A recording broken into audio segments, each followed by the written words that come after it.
Bonjour à tous, bienvenue dans cette nouvelle vidéo. Aujourd'hui, nous allons parler de séries et de distribution formelle. Alors, juste pour dire, avant de commencer, ce que c'est que ces séries et ces distributions formelles, en gros, ce sont des sommes infinies, c'est-à-dire des sommes du type somme pour n allant de 0 à l'infini, de quelque chose ici, mais ces choses ne vont pas forcément converger. Et donc le but, ça va être de comprendre un petit peu ce qui se passe avec ça. Et une fois n'est pas coutume, je vais pas donner tellement plus de motivation que ça dans cette vidéo. Le but va être d'explorer ce sujet-là et de voir ce qu'on peut faire sans a priori donner de motivation ni mathématique ni physique. Alors juste toute petite chose que je peux quand même dire, c'est que si je fais cette vidéo aujourd'hui, c'est pas complètement indépendant de ma série qui traîne depuis maintenant plusieurs mois sur la théorie des cordes. Vous verrez qu'il y aura peut-être des liens, mais on peut ignorer ça totalement et on va voir où ça va. Et au fur et à mesure de la vidéo, on va se promener un petit peu dans cet univers des séries formelles. Et on va voir des différentes structures apparaître. Ça va me donner l'occasion de parler un petit peu de groupes, d'anneaux, de corps, d'idéaux, etc. Toutes ces structures algébriques qu'on apprend. Et parfois, quand on apprend ça, c'est un petit peu soit un petit peu abstrait et sec, je dirais, dans le sens où il n'y a pas beaucoup de chair, on apprend des définitions axiomatiques, on dit oui, un groupe, c'est un ensemble muni d'une loi, etc., qui doit être associative, etc. Ou alors, on a des exemples, mais les exemples sont très simples, on va vous dire, ah bah oui, regardez, l'ensemble des nombres réels, bon bah voilà, c'est un corps, c'est un groupe, etc. Bon, donc aujourd'hui, ça va nous donner l'occasion d'avoir des exemples non triviaux, mais quand même assez faciles à manipuler, mais remplis de petites subtilités et de beauté que j'espère vous allez pouvoir apprécier.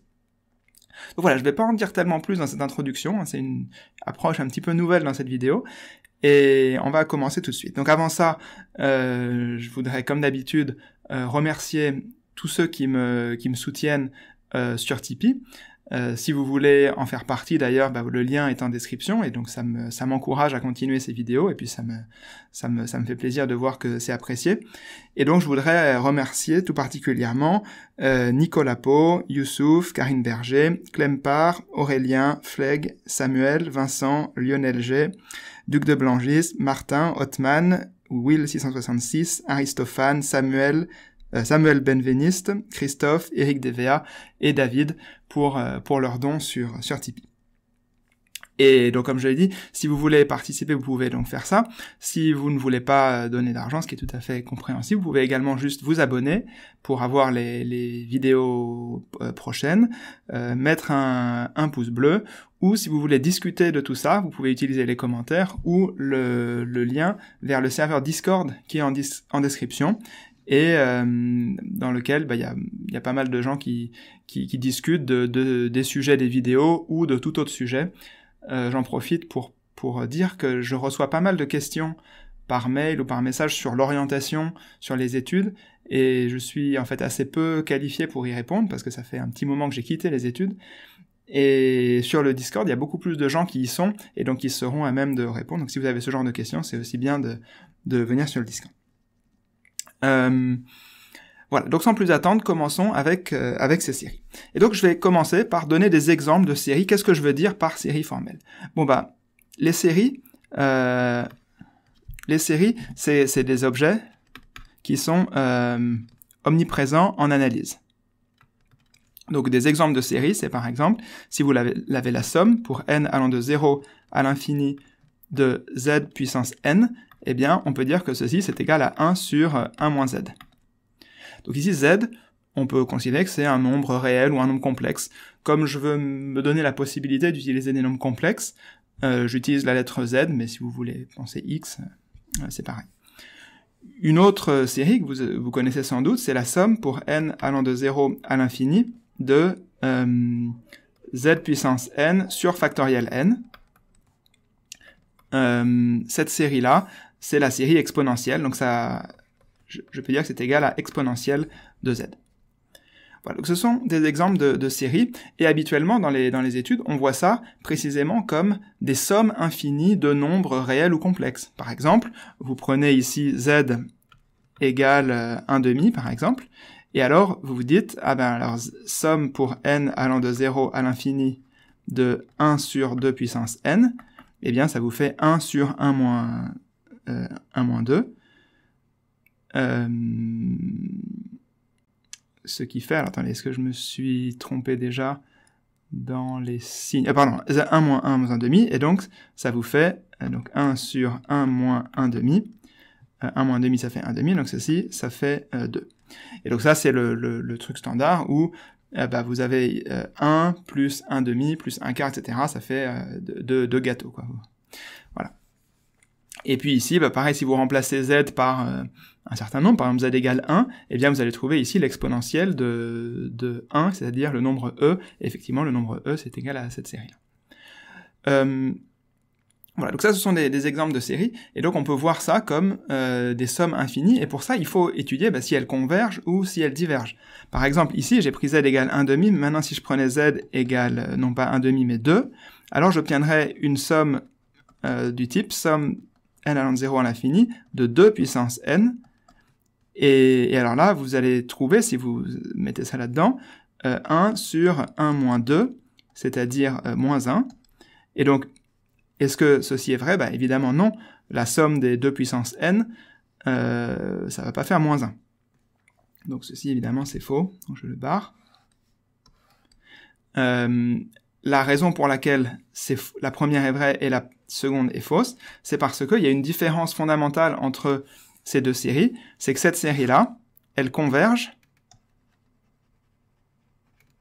pour tout z, qui est tel que son module, si on pense en complexe, ou sa valeur absolue, si on pense en réel, est inférieur ou égal, strictement inférieur plutôt, à 1. Et donc c'est pour ça que quand on mettait z égale à 2, ça ne marchait pas. Alors que celle-ci, elle converge pour tout z appartenant à R ou même C. Je vais mettre C, c'est le plus général. Donc ce sont des choses, ça, qu'on étudie en analyse, et si vous avez fait les premières années d'université en maths, eh bien vous apprenez des techniques qui vont vous permettre de juger si une série converge ou ne converge pas, par exemple. Bon. Et puis, alors, une autre différence de caractère quand même entre ces deux séries, c'est que celle de gauche, ici, vous voyez, vous pourriez la vérifier, en quelque sorte, d'une façon purement combinatoire. Vous voyez comment est-ce qu'on pourrait la démontrer, celle-ci? Eh bien, on dirait 1 moins z multiplié par la somme pour n allant de 0 à l'infini de z puissance n, égale, eh bien, vous voyez, vous développez, donc ça vous fait cette même somme de z puissance n. Alors, je vais écrire z appartenant à n pour raccourcir un peu. Et puis là, ensuite, vous avez z, plutôt, je vais écrire z n supérieur ou égal à 0, c'est plus simple, moins, et là, quand vous avez z qui multiplie ici, ça va multiplier tous les nombres, toutes les puissances, ça va ajouter 1 à toutes les puissances, et donc ça va vous donner la somme pour n supérieur ou égal à 1 de z puissance n. Et donc vous voyez que toutes les puissances s'annulent, sauf la première, le terme n égale 0 ici, et donc ça vous fait 1, et ce qui fait que, vous voyez, 1 moins z est somme des z puissance n, quand on fait le produit, ça fait 1, ce qui vous donne cette relation-là. Alors qu'évidemment, la relation de droite ici, je ne peux pas vraiment la démontrer en utilisant ce genre de manipulation algébrique, puisque c'est plutôt, on peut le voir comme une définition, si on veut, de exponentielle z. Mais en tout cas, exponentielle z ne s'exprime pas facilement comme une série. Et donc, c'est pour ça que dans la suite de cette vidéo, je ne vais pas tellement considérer ce genre de série-là. Ce que j'aimerais regarder, c'est le genre de manipulation que j'ai fait ici avec la somme des z puissance n. Bon. Alors, un autre exemple où les séries apparaissent, c'est ce qu'on appelle les séries de Taylor. Série de Taylor, qu'est-ce que c'est? Imaginez, alors pour simplifier, on va prendre une fonction de R dans R. Donc, vous voyez, je prends une fonction que je vais supposer bien régulière. Donc, vous voyez, hop, j'ai une fonction comme ceci. Donc, y égale f de x. X ici, y. Je prends donc une fonction f de R dans R, bien régulière, c'est-à-dire de classe C infini. D'accord, je vais supposer qu'elle est infiniment dérivable en tout point, sur tout R. Et alors, je peux considérer la série de Taylor de f, donc je vais l'écrire Taylor de f, d'accord? Et il faut que je me donne évidemment une variable qui va me permettre de faire le développement. Et qu'est-ce que c'est cette série? Eh bien, c'est simplement l'approximation de la fonction f au voisinage, ici, de 0. Donc ici, vous voyez l'approximation. Eh bien, l'approximation à l'ordre 0, c'est juste de dire que ça vaut f de 0. Mais si je veux être un petit peu plus précis, dans un voisinage de 0, eh bien, je peux rajouter que, en fait, ça vaut... je voudrais, par exemple, savoir la tangente, ici. Et donc, je vais rajouter f' de 0 fois z. Et puis, si je veux ensuite la courbure, eh bien, je vais devoir rajouter 1 demi de f seconde de 0 fois z carré. Et puis, etc. Je vais pouvoir ajouter comme ça des termes. Et donc, par définition, cette série de Taylor, c'est juste la somme pour n allant de 0 à l'infini, de 1 sur factoriel n, fois la dérivée nème de f, en 0, fois z puissance n. Et donc vous voyez qu'à nouveau ici, étant donné une fonction de classe C infinie, je peux construire une série de Taylor. Mais maintenant, souvent on se dit, ah bah c'est bien parce qu'on apprend ça comme ça, on se dit, ah bah c'est égal à la fonction. Donc on peut se demander, est-ce que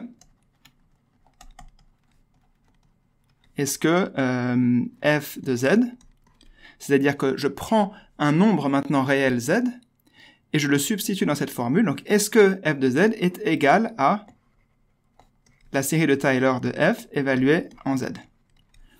Eh bien, la réponse c'est parfois. Parfois oui, et parfois non.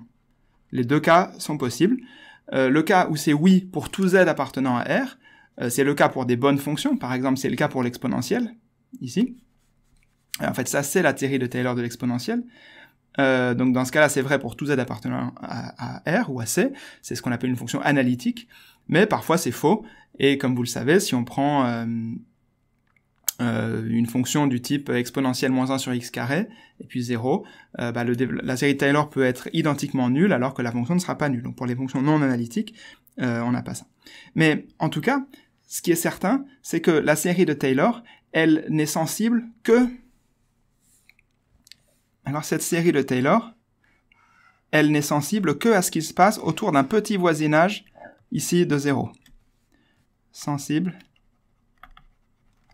au voisinage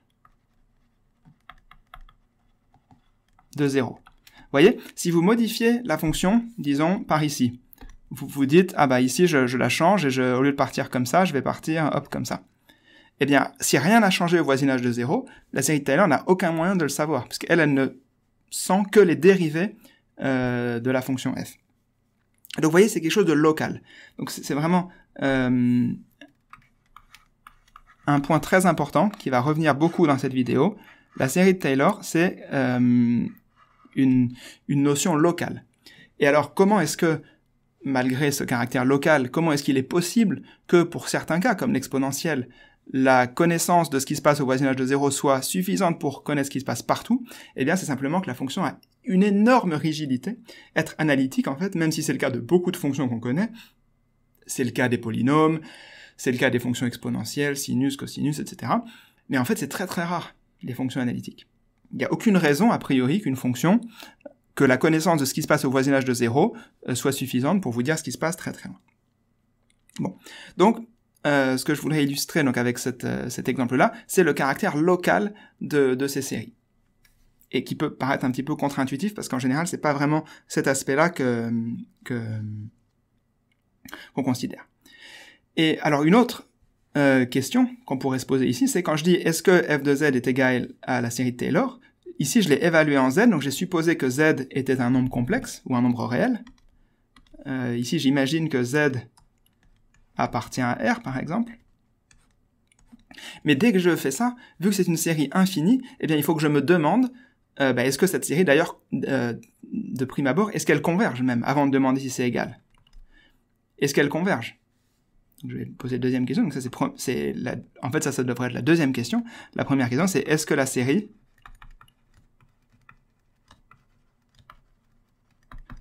série converge? Bon. Donc on le voit, il y a tout un tas de problèmes qui se posent. On voit que les réponses vont dépendre du caractère global des fonctions, vont dépendre de convergence ou non convergence, de où est-ce qu'on met les variables, etc. Et tout ça, c'est le domaine de l'analyse. Aujourd'hui, ce qu'on va faire, c'est les séries et les distributions formelles. Et donc, par formel, ce que je veux dire, c'est que c'est l'opposé de l'analyse, justement. Donc ça, je vais le noter ici dans le titre. Ce que j'appelle formel ici, en quelque sorte, c'est l'opposé, entre guillemets, évidemment, ça ne veut rien dire opposé, mais l'opposé de l'analyse. Et donc maintenant, je vais rentrer vraiment dans le vif du sujet et vous dire qu'est-ce qu'on va faire de formel. Donc, une série formelle, ça va juste... donc, juste quelques mots encore d'introduction. Une série formelle, c'est on oublie, on ne se soucie pas des problèmes de convergence. Autrement dit, toutes ces histoires de convergence, est-ce que ça converge? Est-ce que c'est égal à la série de Taylor? Ici, est-ce qu'on doit prendre z plus petit que 1, plus grand que 1? Tout ça, on va le mettre de côté. J'allais dire à la poubelle, mais ce serait peut-être un petit peu violent. En tout cas, on va le mettre de côté. Et on va s'autoriser à considérer des séries formelles. Donc, qu'est-ce que ça veut dire? Ça veut dire que... Donc, je vais donner une définition ici. Donc, on va commencer avec ma première partie. L'anneau des séries, je sais pas pourquoi je veux écrire série comme sérif, des séries formelles. Voilà, ça va être ma première partie. Donc, je vais donner une définition, et puis on va voir ce que c'est. Donc ma définition, ça va être, alors je vais me placer sur les nombres complexes. À peu près tout ce que je vais dire sera aussi valide sur les nombres réels. Hein, c'est juste un sous-ensemble des nombres complexes. Donc ce on va appeler donc l'anneau des séries formelles, c'est ce que je vais noter, C crochet crochet Z.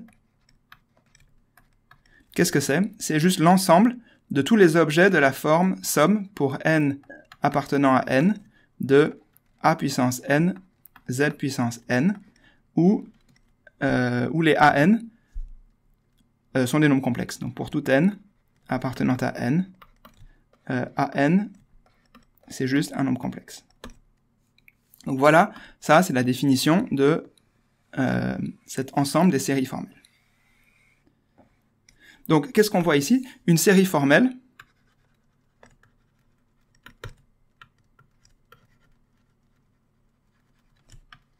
est juste, entre guillemets, tout simplement une façon d'écrire une suite. Une suite de nombres complexes. D'accord? Donc si vous avez une suite de nombres complexes, à n ici, eh bien vous pouvez simplement former la série formelle associée à cette série. Donc par exemple, si vous avez an qui est égal à 1, eh bien ça vous donne la série formelle somme des z puissance n. N appartenant à n. Si vous avez an égale 1 sur factoriel n, ça vous donne Zn sur factoriel n. Et donc cette série formelle, c'est celle qu'on peut appeler 1 sur 1 moins z. Pourquoi est-ce que je me permets de l'appeler comme ça? Parce que, à cause du petit calcul fait ci-dessus. Ici, donc, on peut dire que c'est l'exponentielle de z. Si je prends une série maintenant, une suite du type factoriel n, alors j'ai la série formelle n appartenant à n de factoriel n fois z puissance n. Évidemment, celle-ci, elle vous dérange peut-être plus parce que elle ne converge pas. Si je remplace z par un nombre complexe, quel que soit ce nombre complexe, pourvu qu'il soit non nul, cette série va diverger à cause de la factorielle ici. Donc c'est une série qui n'est jamais convergente. Mais c'est tout à fait autorisé dans mon anneau ici, enfin dans mon ensemble pour l'instant, des séries formelles. Donc, comme j'ai dit, la question de la convergence, on va l'oublier complètement. Alors, j'ai dit que c'était un anneau. Essayons de voir comment est-ce que ça se produit, cette chose-là. Donc, on va dire que c'est crochet, crochet, Z, donc l'ensemble de toutes les séries formelles, munies de l'addition et de la multiplication, est un anneau.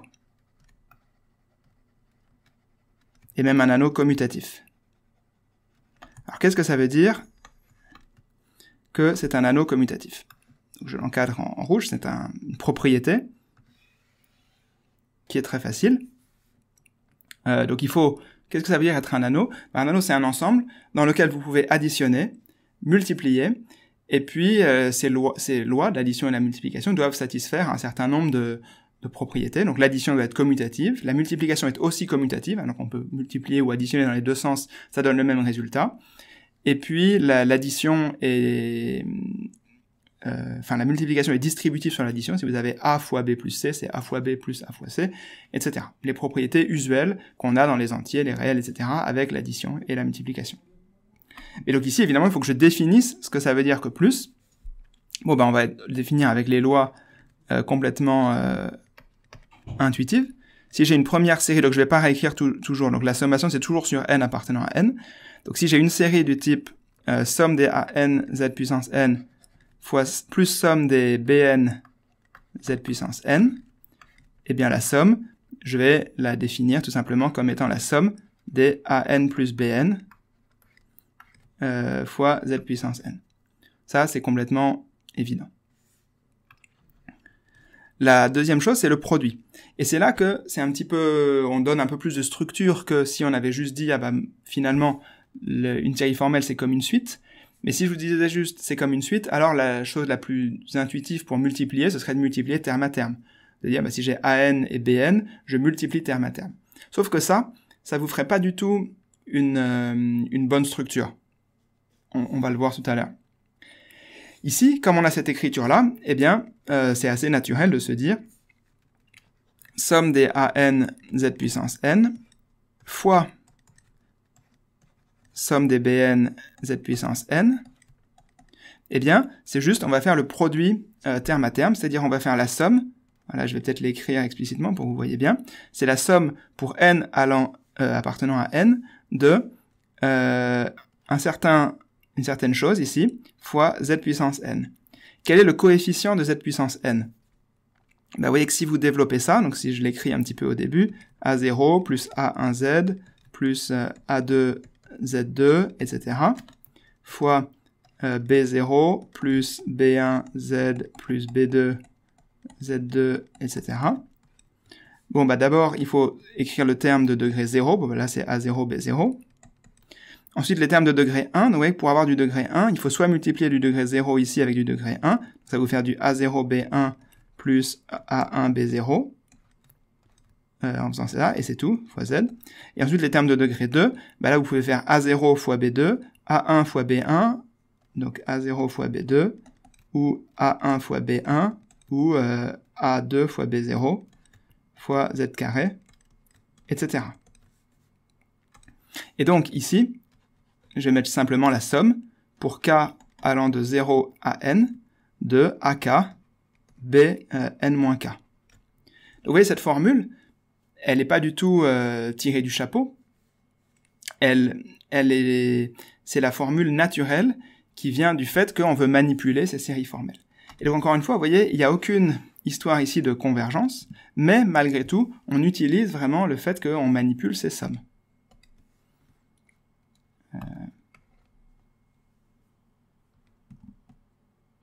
Alors, qu'est-ce que j'ai fait? Ok. Voilà. Bon, très bien. Et donc maintenant, avec ces lois-là, je vous laisse vérifier que ça satisfait toutes les conditions d'un anneau commutatif. Mais une chose qu'il faut bien voir ici, c'est que cette somme-là, juste une petite remarque, ceci, c'est la somme de la série formelle. Donc c'est une somme infinie, mais je n'ai pas à me soucier de convergence ou pas, puisque c'est une somme, il y a le Zn ici. Par contre, cette somme-là, c'est une somme de complexes. Et donc là, par contre, une somme de nombres complexes, évidemment, il faut être sûr qu'elle est bien définie. Ici, c'est évident qu'elle est bien définie, parce que c'est une somme de 0n, ou c'est une somme finie. Par conséquent, il n'y a pas de problème. Et donc, cette petite remarque va me permettre de mettre en exergue le principe fondamental de tout ce qu'on va faire à partir de maintenant, que je vais un petit peu schématiser comme ça. Voilà, j'improvise un dessin, j'avais pas pensé à ça, mais je pense que c'est une bonne façon de l'expliquer. Au milieu, ici, je vais mettre l'analyse. Donc le royaume de l'analyse, on a des choses qui sont autorisées, donc évidemment une somme finie, c'est tout à fait autorisé. Et puis on va avoir des choses, je vais mettre les choses un petit peu du plus simple au plus compliqué, donc les sommes finies de nombres complexes sont autorisées ici. Et puis au milieu, on a des choses un petit peu plus subtiles, par exemple, somme des 1 sur 2 puissance n, pour n allant de 0 à l'infini. Ceci, on a vu tout à l'heure que ça faisait 2, et donc ça, c'est une somme infinie, mais qui donne un résultat convergent. Et puis, on a des choses comme somme des 2 puissance n fois z puissance n, je vais dire factoriel n fois z puissance n. Ceci, on va considérer que c'est un petit peu que c'est interdit. Donc on a une sorte de gradation comme ça, et on a cette zone floue au milieu où quand on a des sommes infinies, on doit essayer de se poser la question. Eh bien nous, on va prendre un point de vue, comme je l'ai dit, radical, c'est-à-dire que si on a du z, on va dire que tout est autorisé. Donc toutes ces choses-là sont autorisées, même si en analyse ça divergerait. Et par contre, quand on a une somme de nombres complexes ou réels, alors les seules choses qu'on autorise, c'est les sommes finies. Donc je l'écris ici. Donc le principe de finitude. Donc il y a deux grands principes. Pour résumer un petit peu ce qu'on a dit jusqu'à présent, une somme pour n appartenant à n de an zn est autorisée pour toute suite an de nombres complexes. Pas de problème de convergence.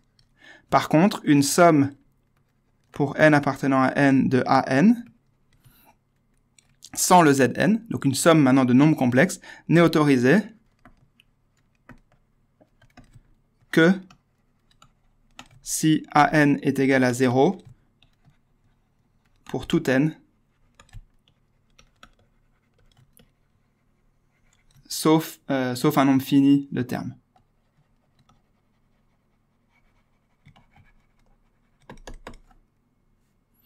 D'accord? Donc, c'est ça le principe qu'on va utiliser dans toute la suite. Comme on a adopté ce principe radical de dire on s'autorise les séries formelles qu'on veut, alors en contrepartie, on doit en quelque sorte payer le prix en disant on va s'autoriser que des sommes, dès qu'on a des sommes de nombres, on veut que des sommes finies. En particulier, dans notre monde qu'on va développer aujourd'hui, ceci est une somme divergente. D'accord? Ceci est divergent. Divergent du point de vue formel.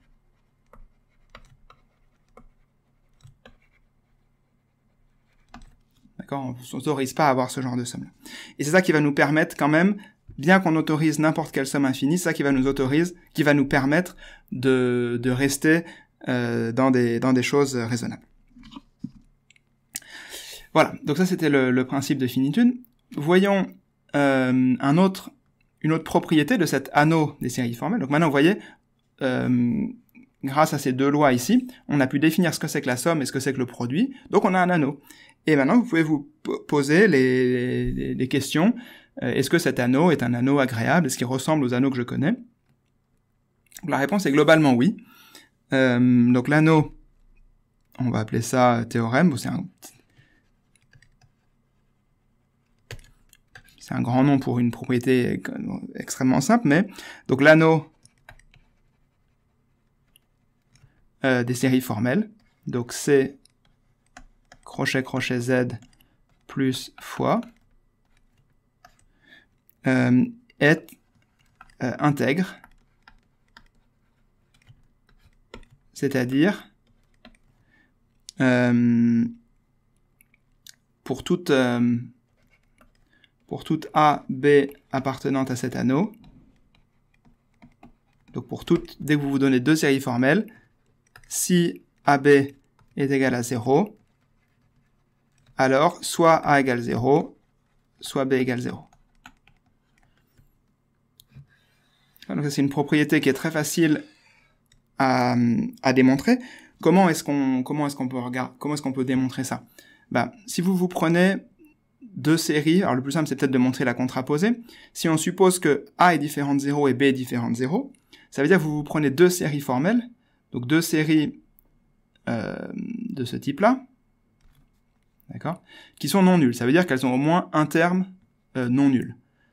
Bon, vous prenez le plus petit de ces termes non nuls pour A et le plus petit de ces termes non nuls pour B. Vous les multipliez, ça vous donne le plus petit terme, le terme de plus petit degré du produit. Et il est non nul, évidemment.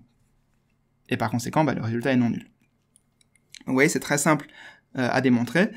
Et ça vous paraît peut-être évident, mais on verra tout à l'heure, quand on va aller plus loin dans l'analyse de tout ça, que cette propriété-là ne sera plus vraie quand on va faire quelques petites modifications. Vous allez voir ça tout à l'heure. Pour l'instant, on reste dans des choses faciles et qui se comportent assez bien. Maintenant, on peut se demander aussi quel est l'ensemble des éléments inversibles. Vous voyez, si vous avez un anneau, vous pouvez considérer... ah oui, petite remarque, alors que chaque fois ça me fait tiquer quand je le vois. Si vous avez un anneau, si R est un anneau, alors on appelle R étoile l'ensemble des éléments inversibles de l'anneau. Donc c'est l'ensemble des éléments R appartenant à R. Je vais peut-être l'appeler A. En général, en anglais, on m'appelle R parce que c'est ring. Mais bon, là, on est en anneau. Et puis, vu que mes éléments, je les ai appelés A de toute façon. Donc, A est un anneau. Alors, A étoile, c'est l'ensemble des A appartenant à A, tel que il existe un B appartenant à A, tel que AB égale 1. Il faut que mon anneau soit unital, c'est-à-dire il faut qu'il y ait un 1, c'est-à-dire le 1, c'est l'élément neutre de la multiplication. Et donc, s'il existe un élément B qui permet, après multiplication par A, donc un anneau commutatif unital. Voilà, donc si vous pouvez trouver un inverse, alors l'élément est dit inversible. Et alors, l'ensemble des éléments inversibles, c'est ça qu'on note A étoile. Donc par exemple, R étoile, c'est l'ensemble des réels qu'on peut inverser, c'est-à-dire qu'il est l'ensemble des réels X tel qu'il existe un Y tel que Y égale 1. Donc c'est la même chose que R privé de 0. De la même façon, C étoile, c'est C privé de 0. Et donc c'est une notation qu'on utilise souvent à l'école. Voilà. Par contre, Z étoile, l'ensemble des éléments inversibles de Z, c'est l'ensemble des entiers relatifs tel qu'il existe un autre entier relatif tel que le produit fasse 1. Évidemment, vous voyez que 2, par exemple, n'est pas inversible. 2 fois quelque chose égale 1, il n'existe aucun entier qui permet de faire ça. Donc il n'y a que 1 et moins 1, donc c'est juste 1 et moins 1. Et parfois, je vois écrire Z étoile égale l'ensemble de tous les entiers non nuls. Ce qui, à chaque fois, me paraît bizarre. Et pareil pour N étoile, N étoile, ça n'a même pas de sens parce que N n'est pas un anneau. D'accord, donc voilà l'ensemble des éléments inversibles. Et ça, vous pouvez le faire pour n'importe quel anneau. Et donc, exercice, et essayez de faire ça, de faire pause dans la vidéo, et essayez de calculer quel est l'ensemble des éléments inversibles de l'anneau des séries formelles. Exercice, et je vais dire la réponse, donc faites pause si vous ne voulez pas l'avoir. Donc C de Z inversible, eh bien, il se trouve que c'est simplement égal à C étoile. Qu'est-ce que ça veut dire, cette chose-là? eh bien, c'est dire que quand je dis ici C étoile, c'est-à-dire je considère toutes les séries formelles qui ne dépendent en fait pas de Z, c'est-à-dire qui ont juste un coefficient constant. C'est-à-dire que si vous prenez une série formelle, eh bien, vous regardez le terme de plus bas degré et vous regardez si ce terme est non nul. S'il est non nul, alors la série est inversible. Par contre, s'il est nul, la série n'est pas inversible. C'est assez facile à voir. Donc, par exemple, vous voyez, si vous prenez, je sais pas, la série Z plus 2Z plus... je sais pas, par exemple, cette série-là, le terme constant est nul, et bien cette série n'est pas inversible, parce que vous voyez que, quoi que vous fassiez, si vous la multipliez par une autre série formelle, vous n'allez jamais pouvoir trouver 1. Puisque pour ça, il faudrait, vous voyez, tuer les puissances ici. Et à l'inverse, si le coefficient constant ici était non nul, alors il est toujours possible de trouver un inverse. Donc ça, c'est un exercice. Je vous laisse le chercher. Et ça permet de bien comprendre un petit peu ces manipulations des séries formelles. Et donc voilà encore une autre propriété. Dès que vous avez un anneau commutatif avec une unité, vous pouvez vous demander quel est l'ensemble des éléments inversibles. En général, c'est une très bonne question. Attendez, qu'est-ce que j'ai écrit là? Oui, attendez, j'ai écrit évidemment l'inverse de ce que j'ai dit. J'ai dit que c'était... j'ai dit la bonne chose, évidemment, mais j'ai pas écrit la bonne chose. Donc j'ai dit c'est l'ensemble des séries, tel que le terme constant est non nul. Donc c'est l'ensemble des séries de la forme somme des AN Z puissance N, avec A0 différent de 0. Donc on va dire A0 appartenant à C étoile, et AN appartenant à C pour tout N positif. Voilà, c'est ce que j'ai expliqué tout à l'heure, mais j'avais juste pas écrit la bonne chose. Et ceci, vous pouvez le comparer à qu'est-ce qui se passerait au niveau des polynômes. Donc, deuxième exercice, prenez maintenant l'anneau des polynômes. Alors, j'ai pas rappelé ce que c'était que les polynômes, mais j'imagine que tout le monde le sait. Donc, la différence, c'est que les polynômes, évidemment, ça a un degré, donc c'est fini. Et quels sont les polynômes inversibles? Eh bien là, par contre, ce que j'avais écrit est valable.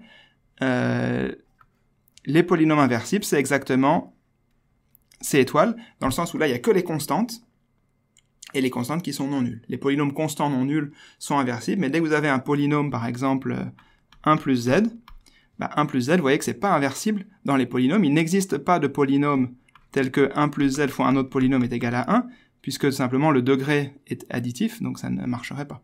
Par contre, c'est inversible en tant que série formelle. D'accord? Donc juste pour illustrer ça, je vais le faire avec 1 moins z qu'on a vu tout à l'heure déjà. Donc par exemple, 1 moins z est non inversible dans C de z, dans les polynômes est inversible, mais par contre, est inversible dans les séries formelles. Et l'inverse, 1 sur 1 moins z, c'est égal à quoi? C'est la série qu'on a vue tout au début, c'est simplement celle-ci. Donc vous voyez que c'est important d'autoriser d'avoir des puissances arbitrairement hautes si on veut avoir beaucoup d'inversibles. Donc vous voyez que c'est une grosse différence entre l'anneau des polynômes et l'anneau des séries formelles.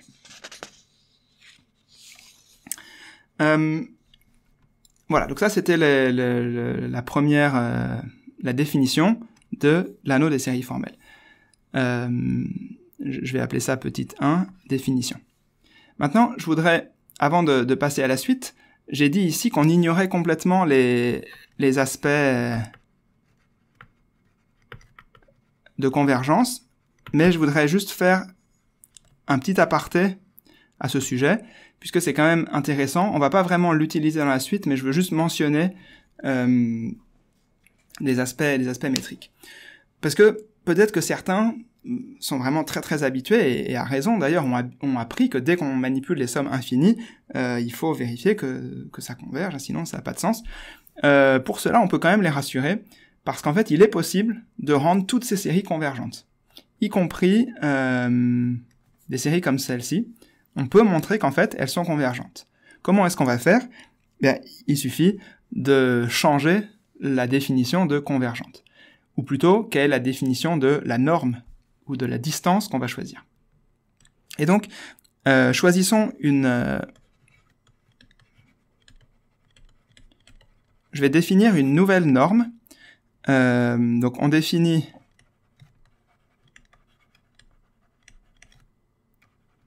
une norme que je vais noter par la valeur absolue sur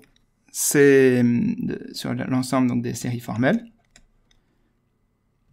par comment on va la définir? Bon, bah déjà la norme de 0 doit être égale à 0, ça c'est un axiome des normes, et si on a une série formelle qui n'est pas 0, du coup, la norme de la somme pour n appartenant à n des an z puissance n, qu'est-ce que c'est? Eh bien, je vais simplement dire que c'est égal à 2 puissance moins le minimum de l'ensemble des n, de l'ensemble des entiers ici, tel que an est non nul. D'accord? Alors, ça paraît un petit peu bizarre. Voyons déjà ce que ça veut dire que cette définition. Bon, ça veut dire que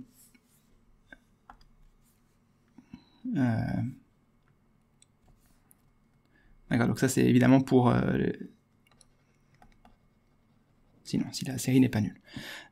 Donc par exemple, si vous avez la norme de la série n appartenant à n de n z puissance n, par exemple, qu'est-ce que c'est?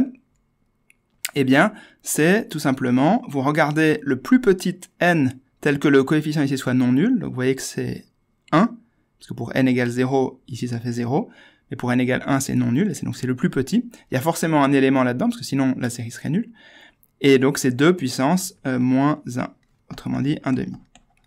Donc la norme de cet élément-là, c'est 1 demi.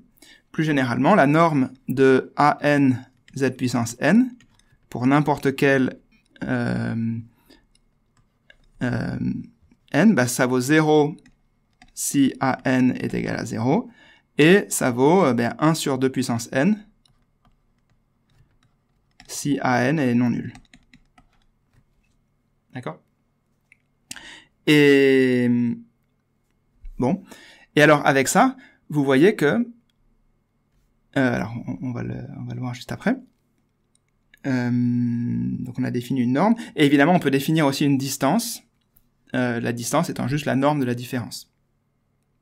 D'accord? Et alors, donc on pose la distance entre A et B, simplement la norme de A moins B, si A et B sont deux séries formelles. C'est la définition de la distance. Et alors, ce que ceci nous dit, c'est que l'anneau des séries formelles, donc C, crochet, crochet Z, muni de cette distance, est un espace métrique, c'est-à-dire D, c'est bien une distance, ça va vérifier les axiomes de la distance, mais en fait c'est plus que ça, c'est un espace ultramétrique,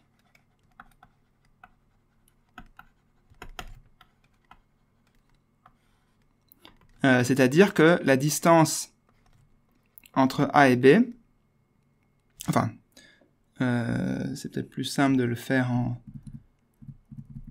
en termes de la norme ici. La norme de A plus B, non seulement elle est inférieure ou égale à la norme de A plus la norme de B, mais en fait elle est inférieure ou égale au max de la norme de A et de la norme de B.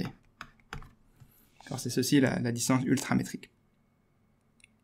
Et donc, une chose qu'on peut regarder, c'est que si maintenant, avec cette distance, donc théorème, Si je prends A, I de Z, pour I appartenant à N, une suite de séries formelles,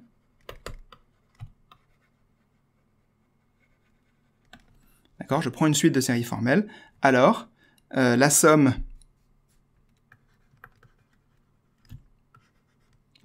pour I allant de 0 à N de AI de Z, cette somme-là converge quand N tend vers l'infini, si et seulement si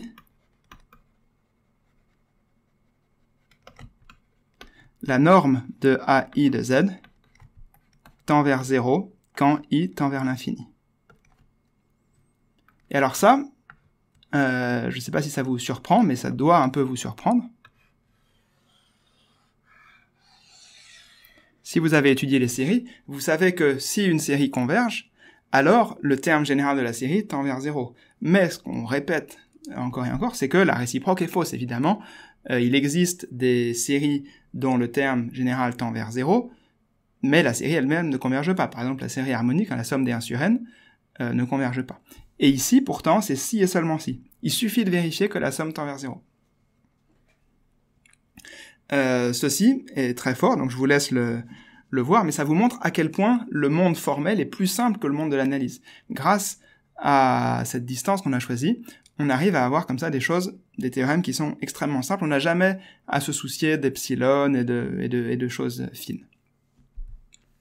Et en particulier, vous voyez que si vous avez une somme du type somme des AN Z puissance n, ceci, en tant que somme de séries formelles, ça converge toujours, puisque la norme de ANZN, c'est 1 sur 2 puissance n. Ceci tend évidemment vers 0 quand n tend vers l'infini, donc n'importe quelle série formelle est convergente, à ce sens-là. Donc vous voyez, c'est assez satisfaisant, on n'a vraiment pas à se soucier de la convergence. Donc je vous laisse démontrer ça si vous voulez formellement. Encore une fois, le but n'était pas de m'étendre trop là-dessus, mais je voulais faire cette remarque. Et une autre remarque qu'on peut faire,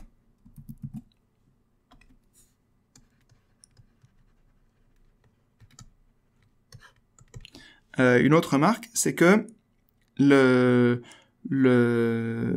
l'anneau des séries formelles, donc C, crochet, crochet, Z, est la complétion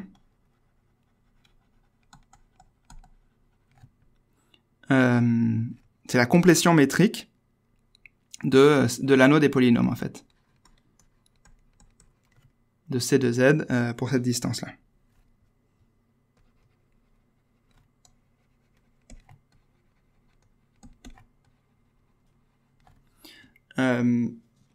Donc, un espace complet, alors pour ça, il faudrait, je vais pas trop m'étendre là-dessus, parce que c'est pas le but de la vidéo, mais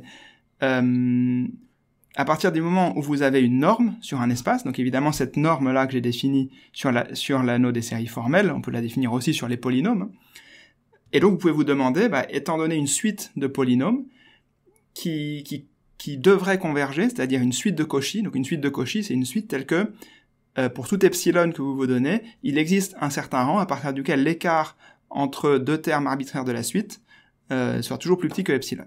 Donc une telle suite, c'est une suite de Cauchy, ça devrait converger, moralement.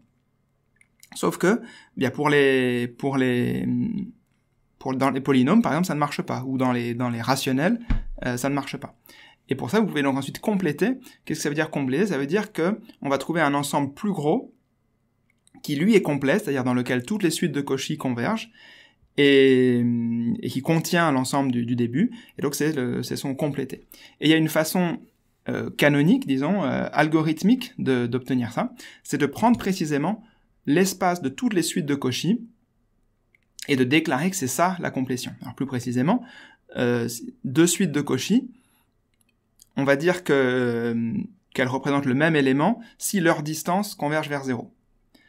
Donc on prend en fait l'espace des classes d'équivalence de suites de Cauchy. Pour la relation d'équivalence, deux suites sont équivalentes si leur distance tend vers 0. Et cette distance, elle existe forcément, parce que R est un espace complet. Et donc cette chose-là, eh bien ça vous donne précisément la complétion. Et si vous faites cette construction pour C de Z, eh bien l'ensemble des suites de Cauchy, ça va vous donner exactement C crochet crochet Z, puisque vous voyez une suite de polynômes finalement qui est de Cauchy. Ça veut dire que les polynômes, à partir d'un certain rang, les termes de bas degré ne vont plus pouvoir bouger. Et donc vous voyez, vous prenez une suite de polynômes, mais au bout d'un moment, le terme de degré 0, il est fixe. Pour toujours. Et ensuite, le terme de degré 1, il est fixe pour toujours. Puis le 2, il est fixe pour toujours, etc. Et ça continue comme ça. Et donc, les points fixes de tous ces termes, de degrés de plus en plus élevés, eh bien, ça vous donne à la fin une série formelle. Donc, de cette façon-là, je vous laisse compléter les détails de tout ça. Ça vous montre que, en effet, l'espace C de Z est la complétion. Et donc, en particulier, c'est un espace complet. Donc, vous voyez, c'est un espace qui a plein de bonnes propriétés. Par rapport à C de Z est complet. Donc, je vais juste l'écrire. Donc lui, il est non complet. Alors que lui, il est complet. Une autre propriété qu'on a vue ici, c'est que, il est intègre. Bon, ça, C2Z était aussi intègre. Mais on a vu ici qu'il avait beaucoup d'inversibles, alors que C2Z n'a que très peu d'inversibles. Donc finalement, c'est, algébriquement en tout cas, ça avait l'air d'être une bien bonne idée de regarder cet espace des séries formelles. Bon. Le seul problème qu'on a l'air d'avoir, c'est que, eh bien, on a cette condition un petit peu bizarre pour les inversibles. Il faut que le terme constant soit non nul. En particulier, donc ici j'ai écrit ça, mais donc un autre cas particulier, c'est, je vais l'écrire là en bleu juste pour le rappeler, Z, vu en tant que série formelle, c'est une série formelle qui a juste un terme non nul, Z est non inversible.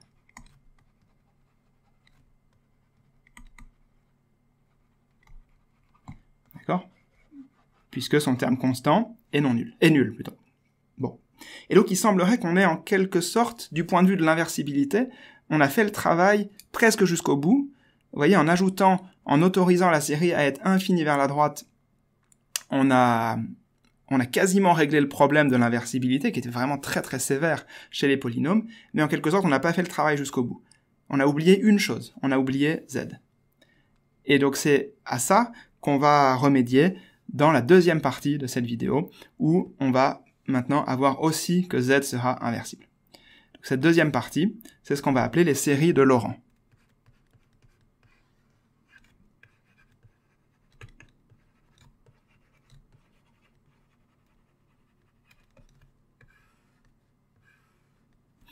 Bon. Donc dans ces séries de Laurent, l'idée, c'est de forcer Z à être inversible.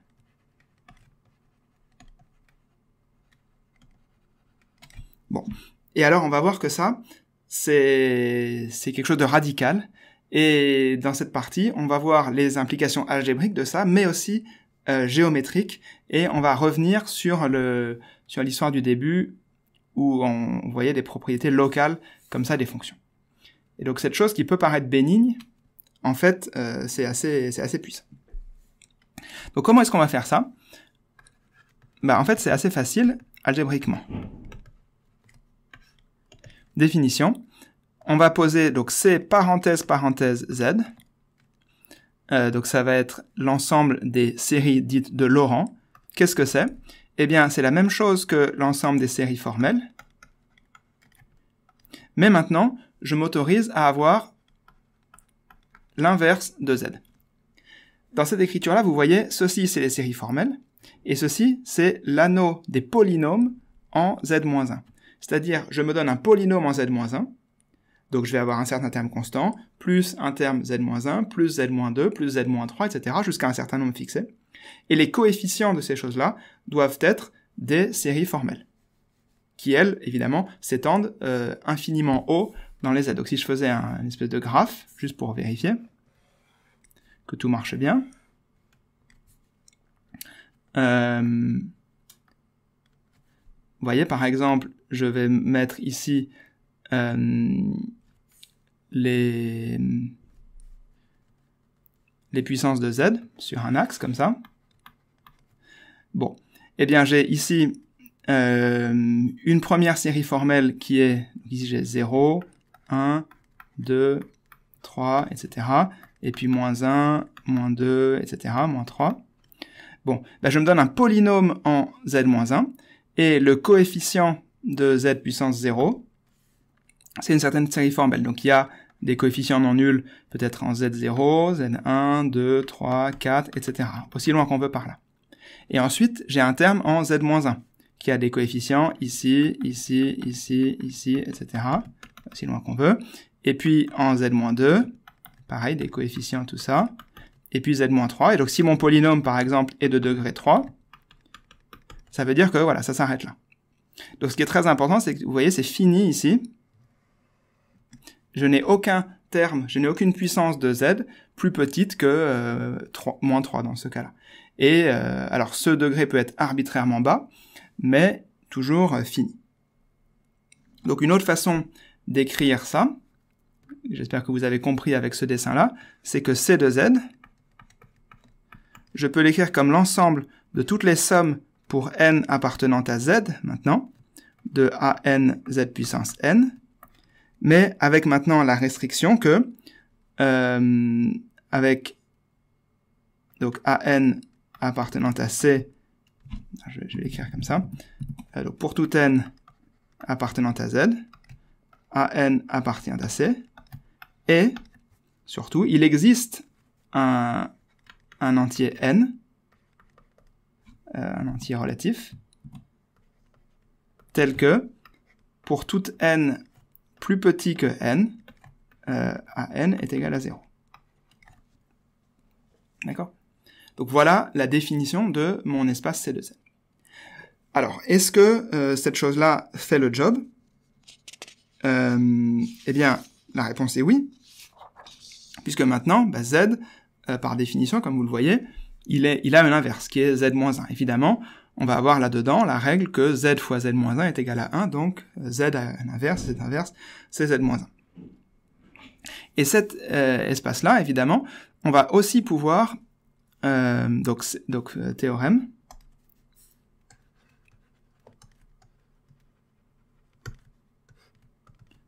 C de Z, pardon, C parenthèse Z, donc l'ensemble des séries de Laurent, munies de l'addition et de la multiplication, est un corps commutatif. Alors, ça va nous permettre de revoir la définition de ce que c'est qu'un corps. Donc, la première chose à dire, c'est est-ce que les différentes opérations là sont bien définies? Alors oui, la somme, vous voyez, vous prenez deux séries comme ça, vous faites la somme des deux terme à terme, donc vous utilisez les mêmes formules que ici, et ça marche toujours. La seule chose à vérifier, c'est que c'est toujours bien borné du côté des négatifs, et oui, il suffit de prendre le grand N, le plus petit des deux, et ça marche pour celui-ci. Et pour le produit, ben, c'est la même chose. Cette série-là est bornée dans les z négatifs, celle-ci est aussi bornée dans les z négatifs. Quand on va faire le produit, les puissances de z les plus négatives vont s'additionner, et donc ce sera toujours borné du côté des z négatifs. Et donc cette formule-là, où je remplace ici n par z, ce sera une série formelle, et vous pouvez vérifier que les sommes qui interviennent ici dans les coefficients, ben, ce sera toujours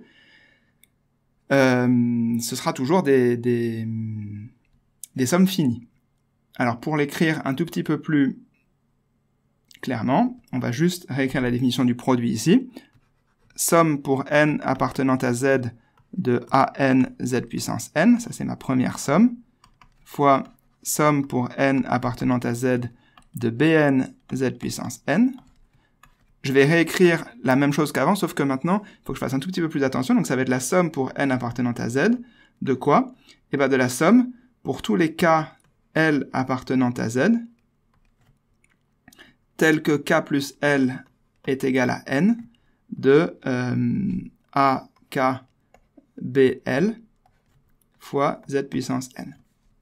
Et cette somme-là qui est ici, c'est une somme de nombres complexes, les A et B. Et donc il faut que je vérifie, vous vous rappelez mon principe de finitude, j'ai le droit d'écrire des sommes de complexes seulement si quasiment tous les termes sont nuls. Il faut que tous les termes soient nuls, sauf un nombre fini. Est-ce que c'est le cas ici? Eh bien oui, je vous laisse le vérifier, c'est ce que j'ai dit en gros oralement, mais là-dedans, à cause de cette contrainte-là et de la borne sur le fait que tous les AN trop négatifs et les BN trop négatifs sont nuls, eh bien cette somme, en fait, quasiment tous les termes sont nuls, il reste un nombre fini de termes non nuls, et donc cette somme est bien définie.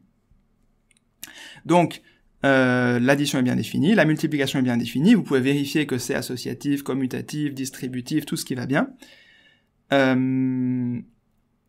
Et par conséquent, cet espace-là, c'est un anneau. La chose à vérifier pour que ce soit un corps, c'est de trouver les inversibles. Il faut vérifier que tous les éléments non nuls sont inversibles. Et ben, c'est le cas aussi. En fait, en ajoutant, on avait remarqué ici que certains éléments étaient non inversibles, par exemple Z était non inversible, mais en ajoutant l'inverse de Z, en fait, ça marche. L'idée, elle est assez simple. Si vous avez, par exemple, une série typiquement non inversible dans l'anneau des séries de Laurent, par exemple, vous avez, je sais pas moi, Z carré plus 3Z cube moins Z5, vous voulez inverser ça. C'est non inversible dans les séries formelles, puisque le terme constant est nul. Mais maintenant que vous avez le droit d'utiliser les puissances négatives, eh bien, il suffit de factoriser le premier terme, donc c'est z carré fois 1 plus 3z moins z3. Vous voyez, je factorise le terme de plus bas degré, et maintenant, je décrète que l'inverse, c'est quoi? Ben, j'inverse le terme qui est devant, j'ai le droit de le faire parce que z est inversible, donc c'est z puissance moins 2 fois l'inverse de ce qu'il y a là. Donc 1 plus 3z moins z cube puissance moins 1. Lui, il est inversible en tant que série formelle. Donc cette chose-là, c'est une série formelle. Donc c'est une somme pour n positif. Et je vais avoir z puissance moins 2 qui va se mettre dedans, donc qui va me shifter tous les indices. Et donc j'aurai ici bien une série de Laurent qui est bien définie. Et donc ceci marche pour toute série non nulle, parce que je peux toujours trouver évidemment le plus petit terme non nul et inversé. Et par conséquent, c'est un corps commutatif. Donc le corps, c'est un peu le roi des structures, et bon, on peut se dire qu'on a à peu près accompli ce qu'on voulait. Alors, j'ai promis que je parlerai un petit peu de la géométrie qui est là-dessous, et donc ça c'est assez intéressant. On a donc cette propriété assez remarquable que pour obtenir un corps, c'est-à-dire pour que tous les éléments soient inversibles, il a suffi d'ajouter z-1. Et ça, on aurait pu le prédire en fait en regardant un petit peu plus la structure de l'anneau C2Z. En fait, dans un anneau, il existe des notions, enfin dans toute structure algébrique, par exemple les groupes, il existe une notion en général de sous-groupe. Dans les anneaux, il y a aussi des sous-anneaux. Mais en fait, sous-anneaux, c'est pas vraiment la chose intéressante. La chose intéressante, c'est la notion d'idéal. C'est ça qui est intéressant et qui a des liens géométriques forts. Donc j'ai parlé des idéaux en fait dans ma toute première vidéo. Si vous regardez ça, j'en avais parlé dans le cadre de la théorie des nombres. Ici, donc un idéal, juste pour rappeler ce que c'est, un idéal, c'est un sous-ensemble d'un anneau qui est stable par addition et par multiplication par n'importe quoi. Par exemple, dans Z, dans l'anneau des entiers, l'ensemble des multiples de 7, c'est un idéal, puisque la somme de deux multiples de 7, c'est un multiple de 7, le produit de deux multiples de 7, c'est aussi un multiple de 7. Donc, voilà. Et en fait, tous les idéaux dans Z, donc un idéal I, dans un anneau A, alors, je vais juste l'écrire un petit peu plus précisément. Donc, si on prend A,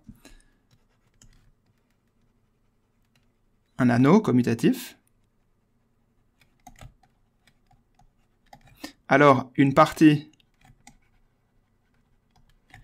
I de A qui est stable sous l'addition est telle que pour tout X appartenant à I et pour tout A appartenant à A, XA appartient à A, est appelé un idéal. Voilà, donc ça c'est la définition d'un idéal. Et donc par exemple,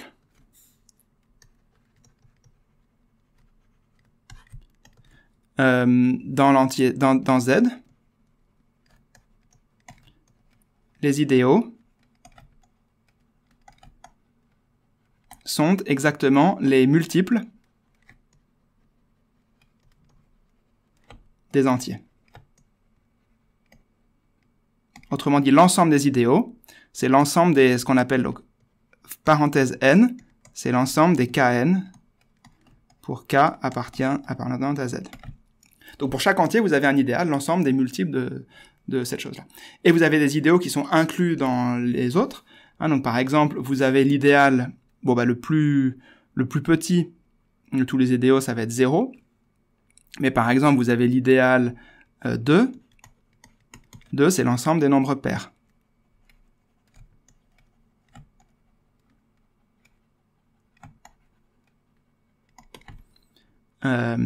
Et puis, alors vous voyez que, donc, par exemple, on a donc 2, et l'ensemble des nombres pairs est inclus dans l'ensemble des multiples de 4, par exemple. Et il est aussi inclus dans l'ensemble des multiples de 6. Pardon, c'est l'inverse. Si vous avez un multiple de 4,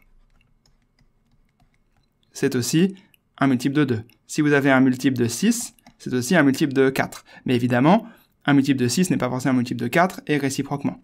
Un multiple de 6, par contre, est forcément un multiple de 3. Et vous voyez que ceux-ci, quand on arrive au nombre premier, eux, ils sont inclus dans aucun autre idéal, si ce n'est l'ensemble des multiples de 1, l'ensemble des multiples de 1, puisque ça, c'est tous les entiers. Et puis à la fin, donc vous voyez, vous avez un espèce d'arbre comme ça, où on aurait tous les nombres premiers, donc vous voyez, on aurait aussi 5, on aurait donc tous les nombres premiers, et puis ensuite ici, on aurait tous les nombres composites, qui s'imbriquent comme ça dans cette espèce d'arbre, et puis à la fin, tout au bout, qui est inclus dans tout le monde, on aurait 0, l'ensemble des multiples de 0, qui est égal à 0. Donc vous voyez que dans Z, la structure des idéaux, c'est un truc comme ça, très compliqué. Mais maintenant, dans les nombres,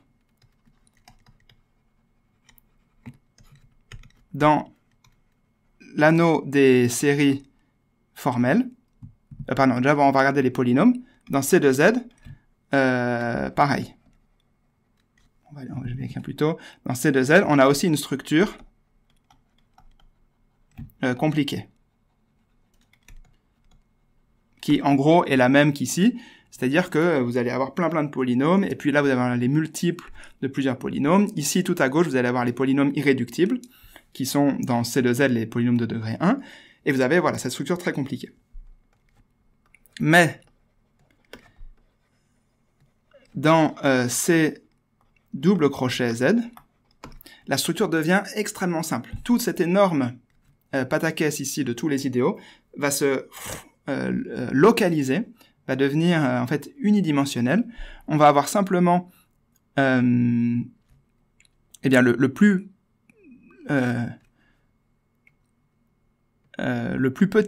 gros idéal ici, évidemment, c'est C de Z,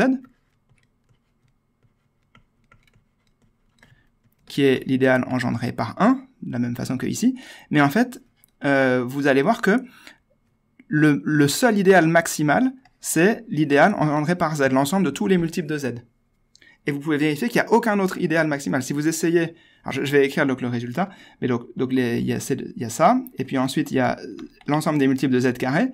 Évidemment, si vous êtes un multiple de Z carré, vous êtes aussi un multiple de Z, c'est un idéal, et il y a une inclusion stricte. Mais en gros, le fait, c'est qu'il n'y a que ça. 1, Z, Z2, Z3, etc. Et puis, ça s'arrête jamais, et tout à la fin, on a l'idéal 0. Et donc voilà la liste de tous les idéaux.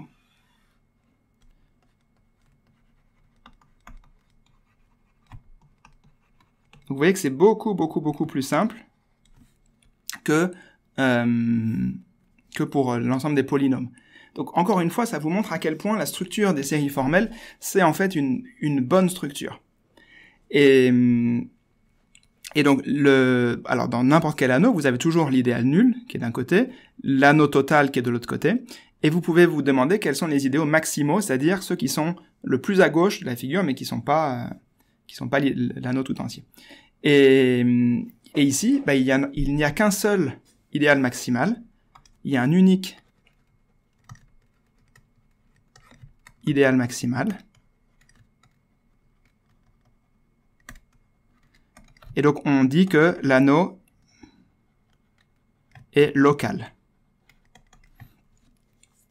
La notion qui est derrière ça, c'est que s'il y a un unique idéal maximal, en quelque sorte, ça veut dire que cet anneau-là n'est sensible que à ce qu'il se passe au voisinage du point géométrique qui serait défini par ça. Donc je vais pas rentrer dans tous ces détails. Un jour, je ferai une vidéo sur les schémas, mais la notion qui est derrière tout ça, c'est la notion de schéma. Si vous avez un anneau, vous pouvez construire un espace géométrique qui, en gros, va correspondre aux idéaux maximaux. Enfin, les points de cet espace géométrique vont correspondre aux idéaux maximaux. Et si vous avez qu'un seul idéal maximal, ça veut dire que vous avez un seul point.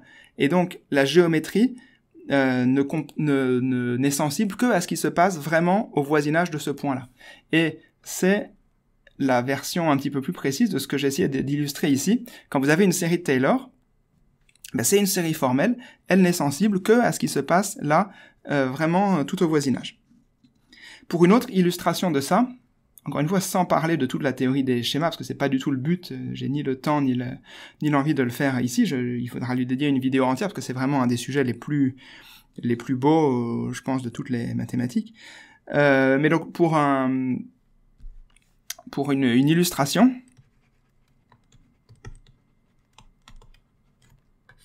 regardons, et ça va me permettre de faire le lien avec ma série de vidéos sur la géométrie algébrique, où on regardait les courbes algébriques. Regardons la courbe algébrique.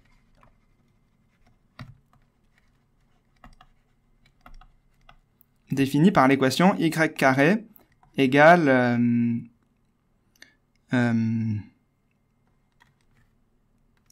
x carré fois 1 plus x. Donc cette courbe, j'en ai parlé plusieurs fois. En gros, c'est une sorte de courbe qui... alors comment est-ce que vous feriez pour la tracer? Eh bien, si vous deviez la tracer, vous diriez, quand on est très loin ici, en gros ceci ça se comporte comme x cube, et donc on aurait y égale plus ou moins racine de x cube, c'est-à-dire x puissance 3 demi. Donc ça vous ferait des choses un peu comme ça. Et à l'inverse, si vous êtes très proche de 0, alors c'est 1 qui domine par rapport à x. Et donc vous avez en gros x carré égale y carré, donc y égale plus ou moins x, donc quelque chose de comme ça. Et donc si vous reliez tout ça, ça vous fait la fameuse courbe qui ressemble à ça. Et ici, en 0, on a un point nodal. Bon, eh bien, ce que je viens de faire pour la tracer, je vous ai dit, on regarde à l'infini, on regarde à 0, j'ai fait précisément une localisation. Et ce que ceci nous dit, c'est comment est-ce qu'on le fait de façon algébrique et rigoureuse. Et donc, en particulier, ça vous dit la chose suivante. L'anneau des polynômes, lui, il est très très non local. Il a plein d'idéaux maximaux. En fait, il a autant d'idéaux maximaux que de points du plan. Vous voyez, à ce point-là, je pourrais lui associer un idéal maximal. Alors là, il faudrait que je parle de polynôme à deux variables. En gros, si ce point-là est de coordonnées x0, y0, ça va être associé à l'idéal x moins x0, y moins y0. Bon, donc il y a plein d'idéaux maximaux dans les espaces de polynômes. Mais quand je prends l'espace des séries formelles, là, comme j'ai dit, tout est localisé, on n'a plus que des choses qui sont sensibles à 0. Et effectivement, ce polynôme-là, donc le polynôme y carré moins x carré 1 plus x est irréductible dans les polynômes.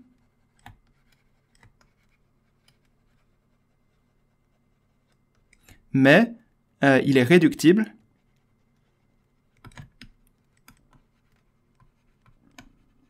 dans les séries formelles.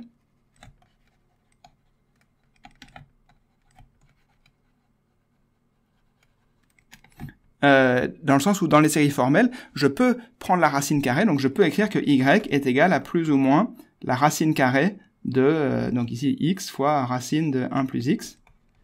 Ceci, je peux faire le développement de cette racine carrée en série de Taylor, et ça me donne une certaine série formelle qui est formellement la solution de ça. Et quand je dis que ça, c'est que c'est pas que j'ai défini la racine carrée, j'ai pas à me soucier des convergences, de coupures, etc. Je dis juste que si vous prenez le développement formel de Taylor de la racine carrée, donc obtenu par cette formule qui était ici, et que vous l'insérez ensuite dans le développement par une manipulation algébrique de la même nature que celle-ci, vous allez trouver effectivement que ça résout l'équation. Et donc ça vous dit que en localisant au voisinage de 0, en fait, ça se factorise en deux courbes. Et effectivement, c'est ce qu'on voit ici. Au voisinage de 0, si on zoome sur un petit disque ici, eh bien, il y a bien deux courbes. Et c'est tout ce que les séries formelles arrivent à voir. Donc, d'une certaine façon, c'est bien, puisque ça rend les choses plus faciles. Et bon, évidemment, c'est pas bien, parce que ça a oublié tout ce qui est loin de 0. Ça ne voit que ce qu'il y a au voisinage d'un point. Et donc pour développer toutes ces idées-là, c'est là que les notions de géométrie algébrique, de schéma, etc. Devraient rentrer, mais je ferai ça sans doute une autre fois. Voilà, donc je vais m'arrêter là pour ce qui est de ces séries de Laurent. Donc pour récapituler, c'est assez simple. On a rendu Z inversible de cette façon-là. Et ça nous donne une structure qui est magnifique. Ça y est, on a un corps, on a une belle géométrie. Oui, donc juste d'un point de vue géométrique, dire qu'on autorise des puissances négatives, qui n'étaient pas du tout présentes dans ma série de Taylor, hein, ici évidemment on n'avait jamais de puissance négative, ça veut dire qu'on autorise la fonction à avoir des pôles, c'est-à-dire à ne pas être définie en fait en 0, mais à être, à diverger. Donc, juste pour finir sur cette histoire de géométrie, géométriquement,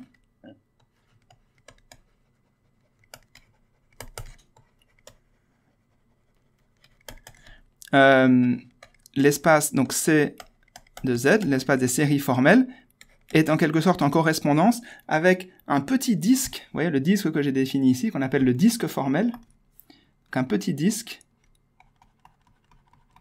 au voisinage de 0, donc disque formel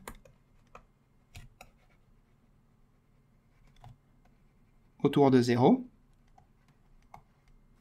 et c'est parenthèse Z, et ben ça va encore un petit peu plus loin, et là c'est pareil, c'est le disque formel, sauf que maintenant on a en plus un point, le point 0 est enlevé, c'est-à-dire que j'ai le droit de regarder ce qui se passe autour de 0 sans me préoccuper de savoir si la fonction, elle est en fait vraiment définie autour de 0. Donc ça va être ce qu'on pourrait appeler le disque formel épointé, dans le sens où on a enlevé 0. Donc il semblerait là qu'on a obtenu un petit peu tout ce qu'on voulait. Une autre chose que j'ai pas dite, mais parce que je vais pas tellement l'utiliser aujourd'hui, c'est le fait que je peux calculer des dérivées ou des primitives là-dedans. C'est très facile, encore une fois, il n'y a pas... Je vais juste le mentionner en remarque.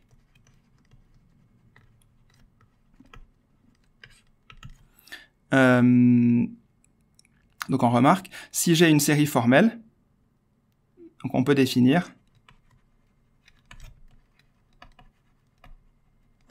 une dérivation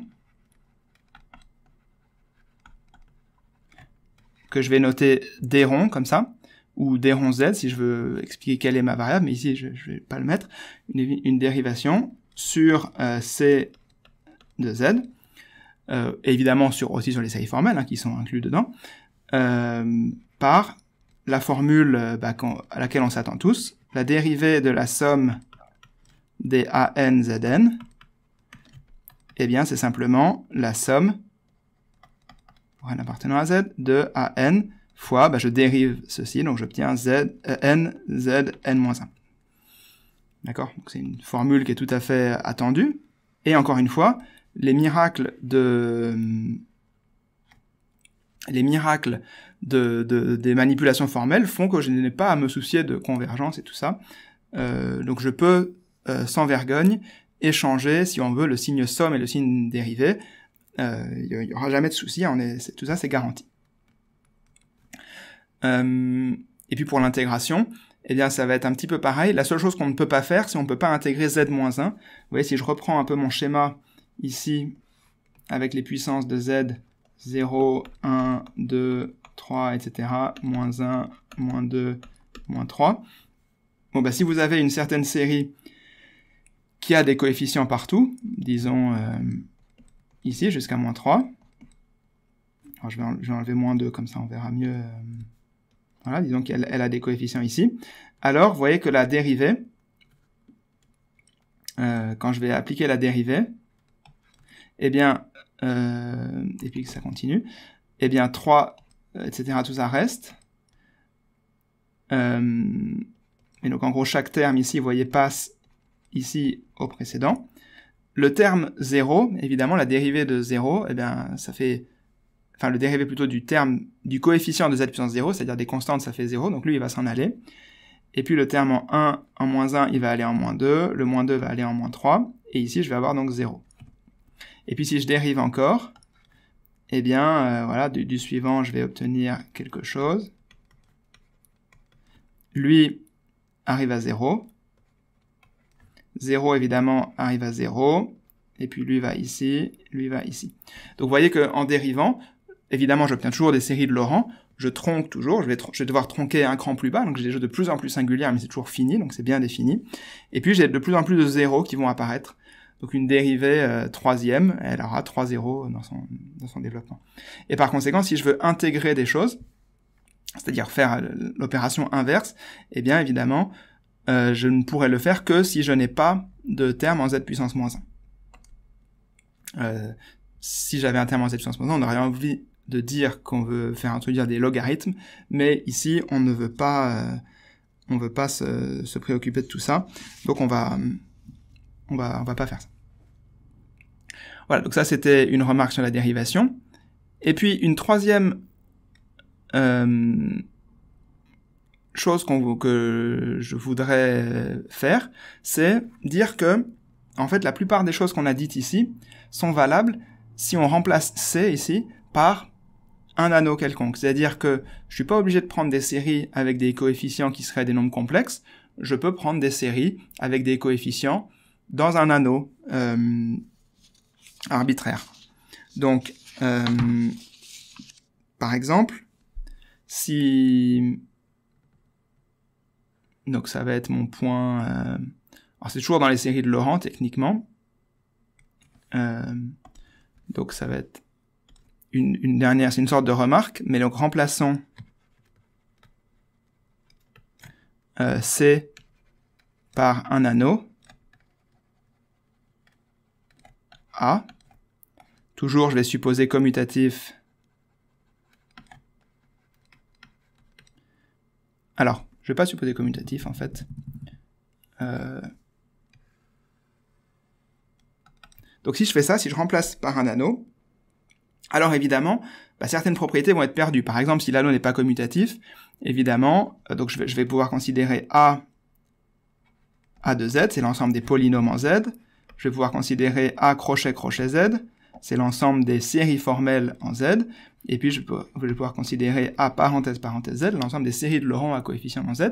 Mais à part ça, toutes les lois sont toujours valides. Vous voyez ici, quand j'ai défini la multiplication, par exemple, le fait que les A et B soient des nombres complexes, finalement, c'est pas très important. La seule chose que j'ai utilisée, c'est que je puisse les multiplier et les additionner.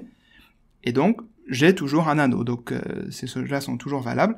Par contre, ici, vous voyez, pour utiliser le fait que C de Z était un corps commutatif, là, évidemment, pour commutatif, j'ai besoin de la commutativité, que le produit ici soit commutatif. Et puis, pour que ce soit un corps, j'avais besoin de vérifier que les éléments les coefficients ici étaient inversibles. Vous voyez, par exemple, là, j'avais un 1, mais si j'avais eu, par exemple, je sais pas, 5, 5, ça allait aussi parce que c'était inversible. Mais maintenant, si je suis dans un anneau, par exemple, je suis dans Z, eh bien 5 n'est pas inversible dans Z, dans ce cas, j'aurais pas pu l'inverser, parce que là, j'aurais dû avoir un 1 sur 5 qui serait pas bon. Donc, si je remplace Z par un anneau, les formules que j'ai écrites au-dessus, en fait, se généralisent assez facilement. Donc, si j'ai A de Z, l'ensemble des éléments inversibles dans A de Z, eh bien, c'est simplement les éléments inversibles de A. Donc les polynômes inversibles, ça va être les polynômes constants, et il faut que le terme constant soit inversible. C'est assez clair. Et puis, si vous avez donc les inversibles de A de ZZ, eh bien c'est une formule extrêmement similaire à ce que j'avais écrit au-dessus. C'est la somme des ANZN avec A0 appartenant à A étoile. Et pour tout A, pour tout n plus grand que 0, AN peut être n'importe quel élément de l'anneau. Donc il suffit que le terme constant soit inversible. Et en général,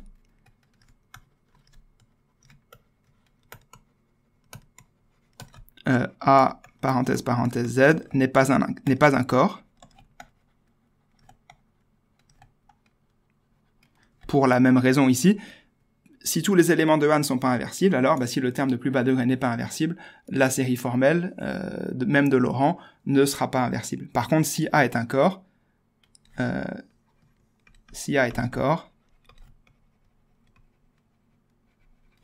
alors A de Z aussi.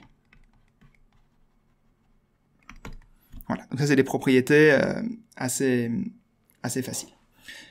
Et alors là je le présente comme ça en fin de vidéo, ça n'a pas l'air très important, mais on verra que là où je veux aller, et je vous ai promis qu'on allait quelque part, hein, même si là on a l'impression qu'on se promène, qu'on voit juste des belles structures, on va quelque part et ces choses-là vont avoir une grande importance plus tard. Et donc maintenant je vais faire une petite pause avant la fin de à la fin de cette vidéo, et donc du coup vous verrez la suite dans une vidéo suivante, mais je voudrais faire une espèce de petit bilan temporaire de là où on en est, en faisant un petit schéma de tout ce qu'on a vu. Donc je vais revenir sur C. Donc C, c'est l'ensemble des nombres complexes. Et cet ensemble des nombres complexes, il est inclus dans l'ensemble, l'anneau des polynômes en Z. Et ça, l'anneau des polynômes en Z, c'est une structure, bon, évidemment très connue, qu'il n'est pas besoin vraiment de justifier plus que ça. Et puis ce qu'on a vu aujourd'hui, c'est que on pouvait étendre ça, et c'est très naturel de le faire, en l'espace des séries de Laurent, des séries formelles. Et on a vu par exemple une des façons naturelles d'introduire ça, c'est par la complétion, hein. Ça c'est un espace non complet, ça aussi c'est un espace complet, donc voilà, très bien.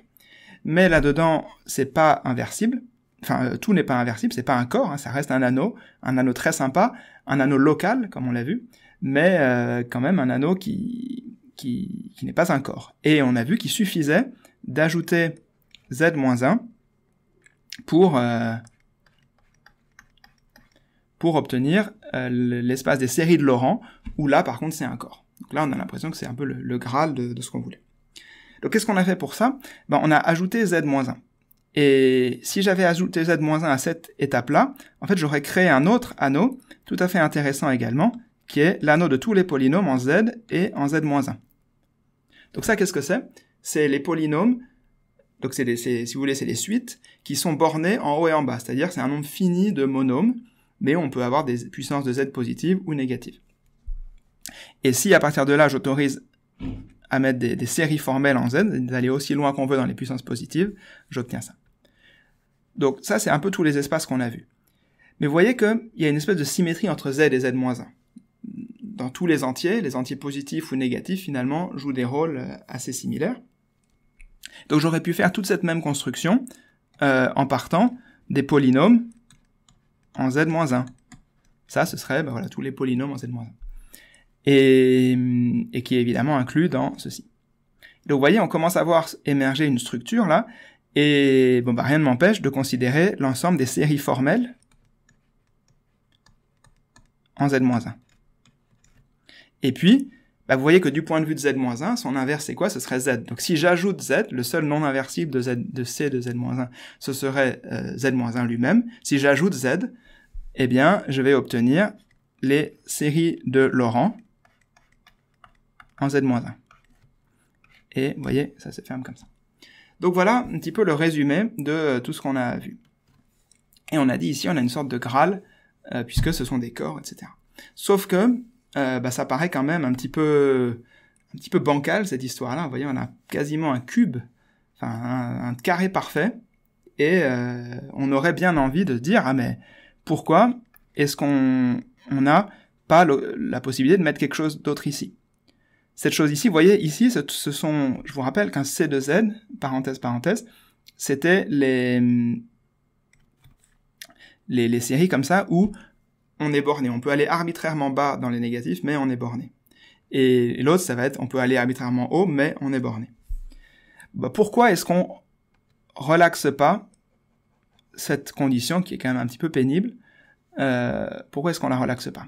Si on la relaxait, on dirait juste, maintenant, voilà, on prend toutes ces structures-là, tout ça, c'est inclus dans un seul et même objet,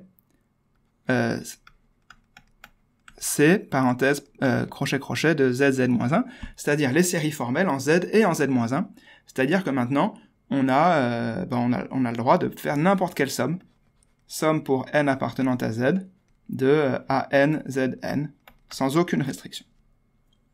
Ce serait quand même cool de pouvoir faire ça, puisque, voilà, on n'aurait pas de restriction, et puis tout ce qu'on a fait là, ce serait juste des cas particuliers de ça.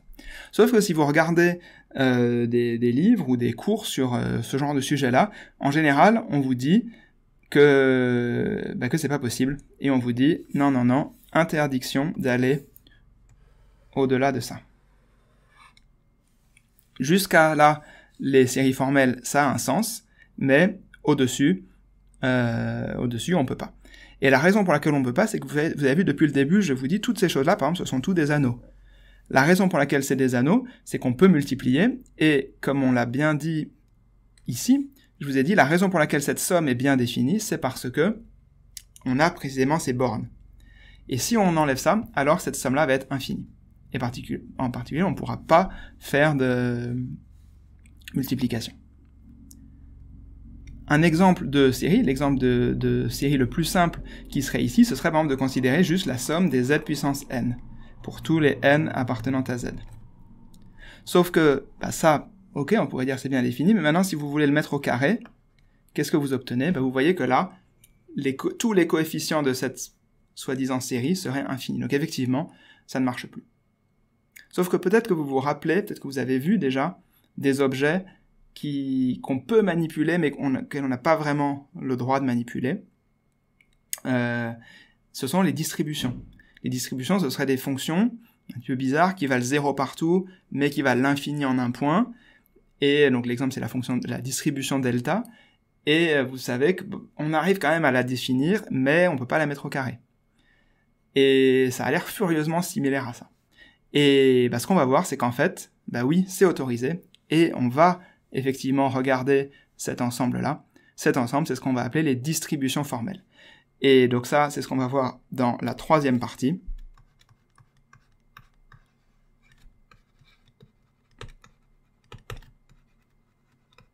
Distribution formelle.